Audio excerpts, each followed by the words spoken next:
All right, joining me now is Senator Craig Blair from West Virginia. Senator, great to have you with us. Good morning. Thank you for having me on.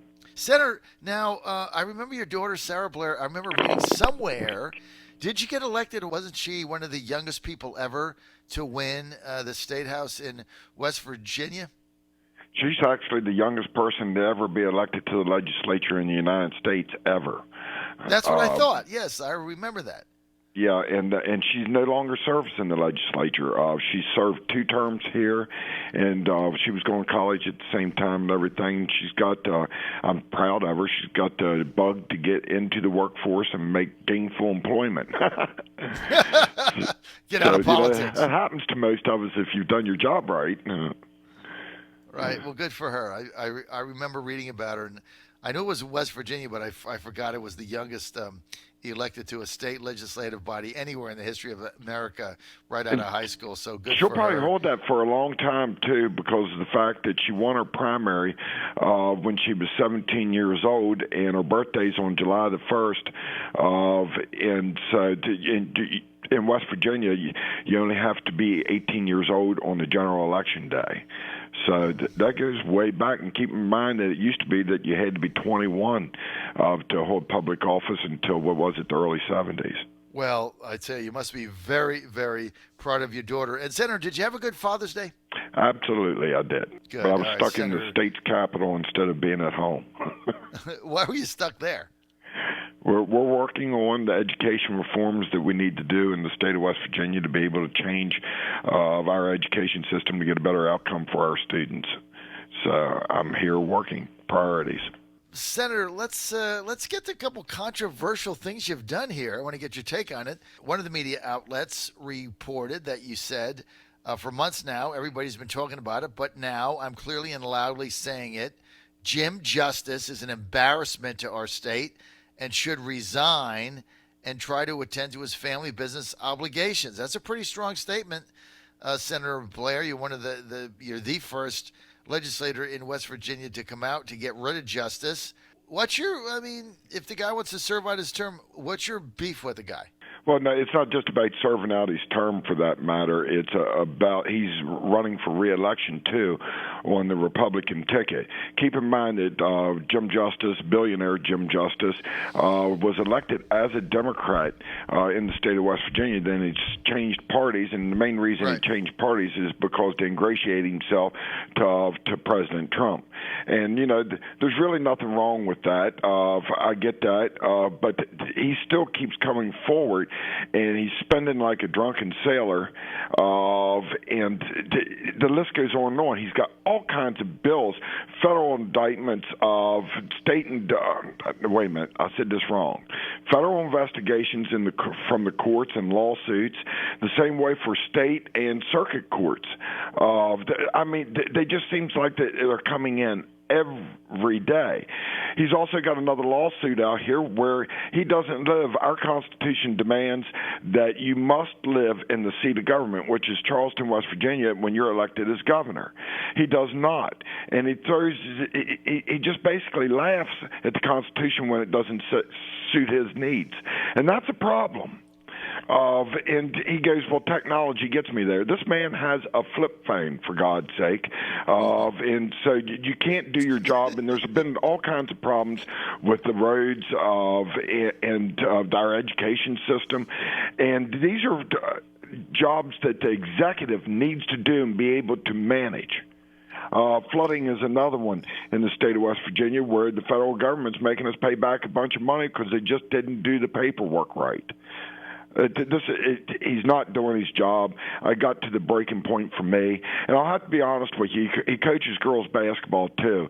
And he was in our caucus the other day when we were talking about the Student Success Act that we're working on right now. And his only real concern, was the fact that, students in West Virginia can't participate in extracurricular activities unless they're in their seat in the classroom that day of the activity. Well, shouldn't that apply to the teachers and the coaches as well. So, this was part of the provision that we put in there, so that if you're on strike, there would be no extracurricular activities. Well, that offended this man, and I realized right then that's what tripped my wire. Finally had enough of it. It's like, you know what? You're more interested in coaching basketball than what you are being the governor of West Virginia. Something needs to give from this standpoint, and I have had enough of it, and I'm a point-blank talker, and I call it out. And he's been on the ropes ever since, for that matter. There was one yesterday that come out that Metro News had where I believe it's Frederick County, Maryland, might be Frederick, Virginia, but they're seizing assets from this man and accusing him of racketeering because he's moving assets from one business to another to make it so that he doesn't have to pay his bills. If that is actually true, he should go to jail. All right, so Jim Justice, I mean, he ran last time as a Democrat, right? So, I mean, he's coming up. When is he up? Is he up in 2019 or 2020? Right, so he ran as a Democrat, President Trump winning West Virginia by, I don't know, 50 or something, some massive amount. It's huge. Yeah, it's huge. He gets elected as a Democrat, and then, of course, he sees the handwriting on the wall. He switches to be a Republican. Everybody's rah-rah, yay. But now you say he's got a lot of issues. Of course, I used to coach basketball, too, and there is a rule if the student is not in class that day. And I think this is pretty universal because I coached in Georgia and Virginia and had the same rule. If that student was not in class that day, they couldn't practice and they couldn't play. That Correct. was the rule. I never liked it as a basketball coach because, somebody would have a stomach ache at 9 a.m., but then they're fine by 6 p.m., but they couldn't play. So then they would call up to school and, the coach can't do anything about it. Other than hope they make it in the afternoon. But so look, he's not going to resign. So really what you're doing is you're making note of it, but he's not going anywhere. He's not going to resign. So what happens now? I'm bringing awareness to the issues that we have with this governor, and the press is doing it as well. And I didn't say anything that most of us was not already thinking, where you're a Democrat or Republican. And again, I also called him a narcissistic opportunist, and it's true. And the reason for it is he takes credit for every good thing that happens in the state of West Virginia, and if it's bad, he goes and runs and hides. And that is not what good leaders do. Good leaders, when things are going good, you spread the credit out to the people that are making the difference. I do this all the time on making it work. And then when things go bad, you stand up and you own it for those people, and then you go solve those problems. You solve what takes place. That it does not happen with this governor. He's having a press conference this morning that I'm missing being on your show, where he's taking credit, I assume, for the Student Success Act, or the act that he's trying to kill it. In spite of the fact that it's got overwhelming Republican support, and there's overwhelming support for it throughout the state of West Virginia, even though the unions are claiming 88% oppose charter schools, even though 44 other states have them. Okay, so I think we can both agree you're not going to be invited to Governor Justice's Christmas party at the Manchin, right? I kind of get that. We're with West Virginia State Senator Craig Blair, not happy with his governor right now, and the senator, an iconic figure in West Virginia. We're going to have to get him on a more regular basis. Senator, let me ask you this here on the John Fredericks Show. You're a little bit different. You're not a regular politician. You're just a citizen that's trying to serve in the West Virginia State Legislature. And you put the budget online every week to your constituents, on your email list. How detailed is that budget, and what is your objective here? Well, what we put online is our tax collections, and I've been doing this since day one. Whenever I took over as the Senate Finance Chairman, and what it is about communicating to the people of West Virginia and my fellow senators what our revenue estimates was. Last month, we came in $46 million above our revenue estimates. The month before that was $53 million. For the year, if the governor wouldn't have been changing the revenue estimates, excuse me, we would be almost $350 million over our revenue estimates. The work that we've been doing legislatively in the state of West Virginia is now taking hold, and we're seeing an economy that is becoming rather robust. The fact of the matter is we've increased almost 20,000 new manufacturing jobs in the state of West Virginia over the last year. So we're taking and turning people into taxpayers instead of tax takers, excuse me. And this is a big plus. It makes it so that we can actually reduce taxes on both businesses and the people of West Virginia. But all I'm doing is have an open and transparent government. And by the way, that's another one where the governor got upset the other day because he likes coming out and taking credit for it. For the last almost 2 years, I've been issuing these reports on day 1 or 2, unless it's on that comes out on a Saturday or Sunday, and letting everybody know what's going on to where the revenue numbers are. And he got mad because of the fact, called me petty for that matter. And if he'd have known what was going on, that this has been done for the last 2 years, he might not have looked so selfish on that. But he just has to take credit for things that. And I'll give him some credit for working along with this. But once again, he's a foolish man, as far as I'm concerned. Well, look, I understand where you're going with this, Craig, and I appreciate how steadfast you are and transparent you are. We're with West Virginia Senator Craig Blair, blasting newly changed Republican governor. I guess it's been a 3-year period now, Jim Justice, who I had a chance to meet. I headlined a rally for Mike Pence in Wheeling, West Virginia during the tax cut era, and I did have a chance to meet the governor. He's a big guy, I tell you that. But let me just ask you something, Senator Blair. I want to get to Joe Manchin. First of all, I really thought Morrissey had a shot in 2018. He got blown out by Manchin. You guys like Joe Manchin, and now he says he might run for governor. Would that be in 2020? But he was already governor. Can he run for governor again? And if he did, can he win? And then I want to know what he's going to do with his houseboat in the Potomac River in D.C. that he lives on. Can he dock that somewhere in West Virginia? Give us the scoop. The houseboat, I'm not going to go there. That's personal property for him, and how he handles that is his business. Now, the reason that and this is the back channels. I don't know this 100% for a fact, but I believe it's 99% accurate.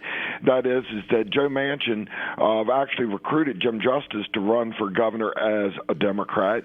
That way he could be Manchin's puppet, so to speak. But there was a flaw in that plan. And the flaw in the plan is, number one is it's hard to tell a billionaire what to do to begin with. They're used to telling everybody else how it's going to be. And then number two is once you become elected governor and you own the title on it, you become your own man. That's exactly what happened in this scenario. And then the final straw was that when the governor switched parties and everything, well, that just shut Joe Manchin and his tentacles, so to speak, out. And so he's mad about that. And so he's threatening right now to run for governor again, which he can do. And Joe Manchin did some very good things when he was governor of West Virginia. He did some things that Republicans didn't like, but that's par for the course of the politics that we deal with. The majority rules on that. So going back though on what I'm doing with Governor Justice at this point in time, though, is I'm bringing an awareness to the people of West Virginia, which some of them might not be tuned into, that this governor is not doing his job currently, and they need to be aware of that. And at minimum, he won't make it through the primary so that we don't have to deal with him 4 years from now, and hopefully it'll recruit other candidates into the race that have the potential to be able to win in the November election. West Virginia has become a red state, even though the Democrats hold the majority. The fact is that we are doing great things, and it's starting to show. And I'm proud of that. All right, Senator Craig Blair, West Virginia. So, do you think Manchin's going to run for governor? I believe that here's how this will play out. And that is that if Jim Justice is not in the ballot, I don't think that Joe Manchin will decide to run for governor. But if Jim Justice looks like he's going to be the front runner, I believe that Joe Manchin will be on the ballot. And I've got another prediction for you, too. If it comes down to a Joe Manchin, Jim Justice race, Joe Manchin will blow him away. Would you vote for Joe Manchin? I'm not going to say that. But you're not going to rule it out. I'm just not going to say that. No comment. I will choose the best candidate. I'm a Republican. I'm a conservative, and but I also understand the process here.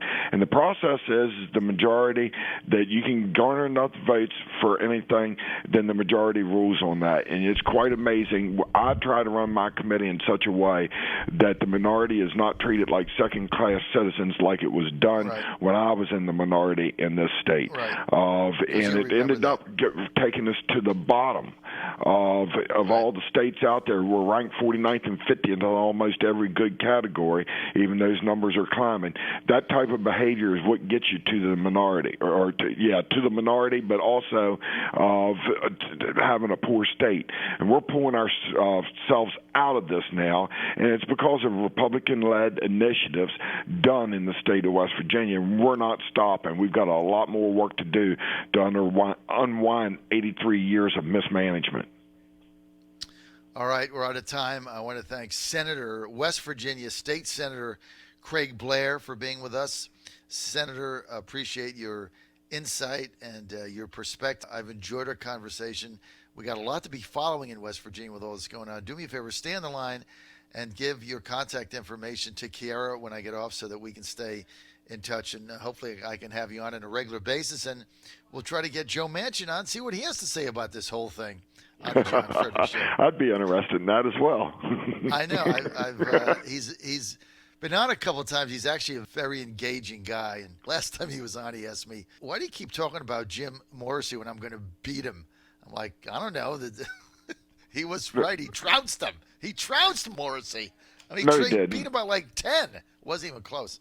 No, it was lower than that. So it was a close race for Morrissey. Yeah, well, Manchin is pretty tough, but he's got that houseboat. I got to find out what he's going to do with that if he becomes governor. I got to go. John Fredericks Radio Network, trucking the truth across America.